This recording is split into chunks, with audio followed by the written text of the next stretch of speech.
Shalom. Call Lord Yahweh Bashem Shabbat Shem Karadash. Number honors to the other apostles and other bishops of GMS, Great Millstone, even the elders that came before them. Shalom and salutations to all the brothers that push the word and truth and sincerity to the hopeful light tabernacle of David. I am the brother / elder. Shalom and salutations to you all. This is the World War III Daily Update, and today is War and Rumors of War Tuesday. The day in which we read Matthew 24:6 in the KJV, and we look for that famous phrase, war and rumors of wars. Matthew 24:6, and you shall hear of wars and rumors of wars. See that you be not trouble, for all these things will come to pass, but it is not yet. And then what we do, we go in and we read some of these other versions and we make comparisons.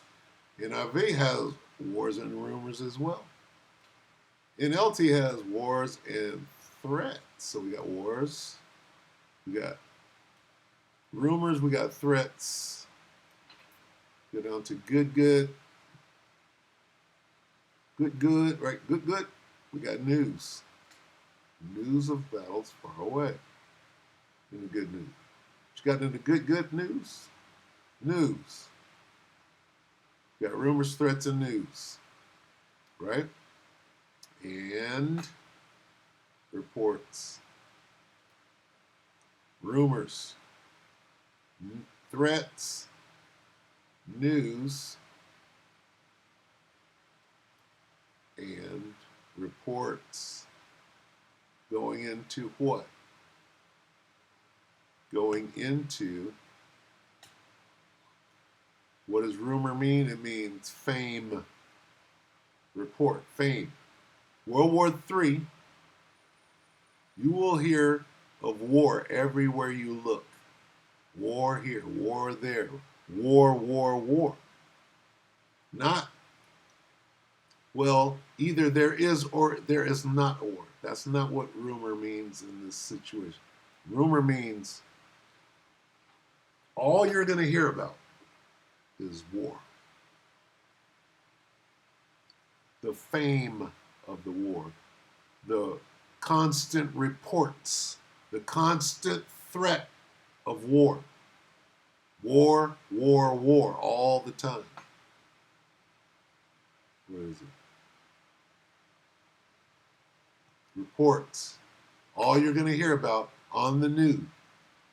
On the news. What do you hear on the news? Reports. Where do you go for your report? To the news.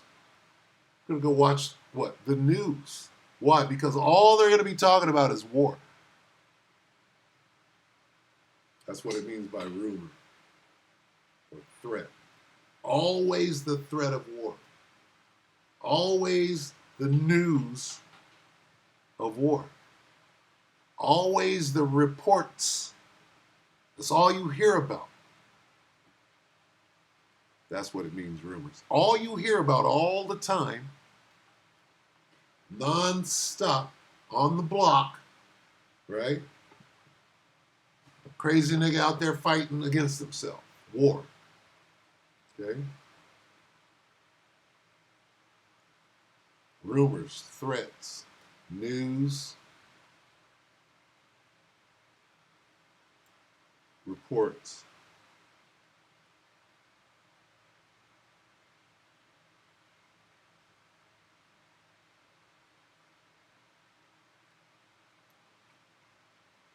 Let's hear a report. Let's hear some news. DW what? News? Let the weak say I'm strong. To Yemen now, where Houthi militias now say 6 people have been killed and dozens injured in Israeli strikes on the capital Sana'a. Israel said it targeted power plants and a military site near the presidential palace. The Houthi militant group is supported by Iran, and the airstrikes come just days after the Houthis launched a new aerial attack on Israel, which Israel says included cluster munitions. This is actually old news. A large explosion rips through Sana'a as the Israeli Air Force targets the Yemeni capital. Eyewitnesses say windows were shattered and the ground shook from the force of the blast. According to the Israeli Prime Minister, the intent was to send a clear message. Just days after Iran-backed Houthi militants launched strikes towards Israel. Whoever attacks us, we attack them. Whoever plans to attack us, we attack them. I think the entire region is learning Israel's might and determination. The Israeli army released this footage, saying it shows its fighter jets getting ready to depart for Yemen.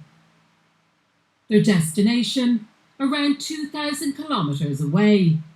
A complex operation that requires refueling several times mid-flight.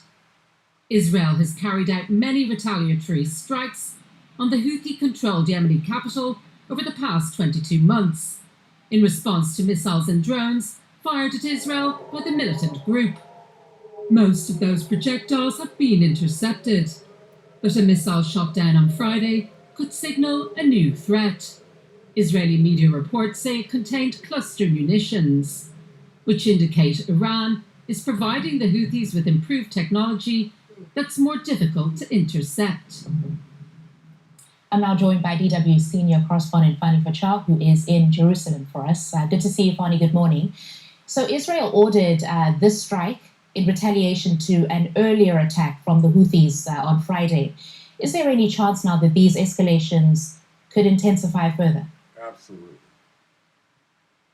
Just looking at how unstable this entire region is, more escalation is always possible. The question is to what extent, to what degree? Because looking at the US-UK military campaign against Houthi militants this spring, a lot of people may have believed, a lot of observers, that their military capabilities is largely dismantled. And even though to a certain degree that's true, when you look at the strategic, the infrastructure level, the capabilities to coordinate amongst Houthi militants, that's very much intact. And that's been emphasized by their latest attack last week, Friday, firing missiles towards Israel. Now, if it's true what Israel claims, that these missiles also included cluster bombs, this would also mean or indicate that likely these were weapons from Iran. Obviously, we know Houthi militants being a proxy of Iran and Iran's larger axis in the region. And it also, of course, implies that then Iran keeps supporting, as they have done in the past, Houthi militants. Now, Iran has used those cluster bombs during what became later known the 12-day war between Iran and Israel this June. And as a result, I think it's very important to actually look at what Prime Minister Netanyahu of Israel said after the counterstrikes took place against various military and energy positions in Sana'a, because he said that the region is learning about the power of Israel. So clearly he did not only want to send a message to Houthi militants, but to the entire region, including Iran specifically, not to get involved even further. And also a message here domestically to the people here on the ground in Israel to say, I'm going to protect Israel. But as more and more people have been taking to the streets, they actually have significant doubts whether with Prime Minister Netanyahu there's going to be more stability in the region. Rather, as the Gaza war continues, a lot of people are saying it's because of the ongoing Gaza war that this region is in such an unstable situation. And Houthi militants have said, as long as the war continues in Gaza, they're going to keep attacking Israel. Right, and speaking of Gaza, Fani, what is the latest there? The so-called pre-phase of the what's to be a full-scale invasion, a full-scale offensive in Gaza City has already taken place, according to Israeli military. And when we hear pre-phase, it sounds rather technical. But if you really look at the pictures on the ground there, how thousands of people have fled Gaza City already meaning before an evacuation order has been set by the Israeli military. So people are really scared on the ground, but where are they going to go to is one question. But the other question is also when this Gaza City offensive on full scale is going to take place, because already Israeli military has been pounding various neighborhoods, especially to the north and the east of Gaza City during the past 2 weeks. The question is it going to start in the next couple of days or rather in the next couple of weeks? Because the Israeli defense minister has called on reservists to report, but this is not before September 2nd. And then, of course, Prime Minister Netanyahu also has to greenlight the entire operation that is supposed to likely happen tomorrow in the Security Cabinet. But before all of this is likely to take place, people here in Israel are ready to stage more protests, take to the streets, and make sure that they increase the pressure on the Israeli government to not go ahead with the likelihood of this Gaza City offensive, because they're fearing for the lives of the hostages that are still held captive there in the Strip. All right, that's our Fanny Fachar for us in Jerusalem there. Wow, that's a lot there. Rumor, report, news, threat. All of the above? Let's see. I'm going to go here and close it out. It was all of the above. Here's what came to mind. Shit.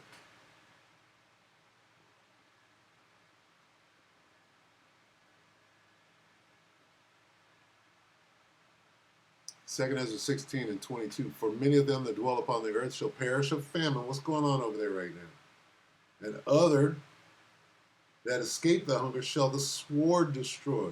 Missiles, bullets, grenades, RPGs, shells, mortars, and the dead. What's going on over there?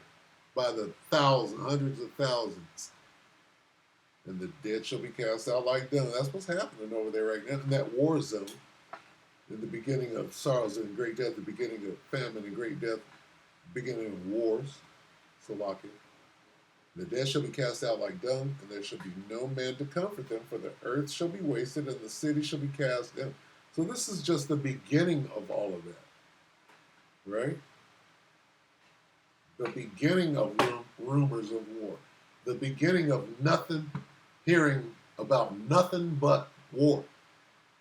The war of this, the war of that. They met in Alaska. They got nothing done. Here come the long-range tacticals. How long, right? Oh, this war is going to go through 2027. No, it's not. No, it's not. One more year? Maybe. Maybe. Anyway. Yeah. You go right on down and you know, that's what she's explaining.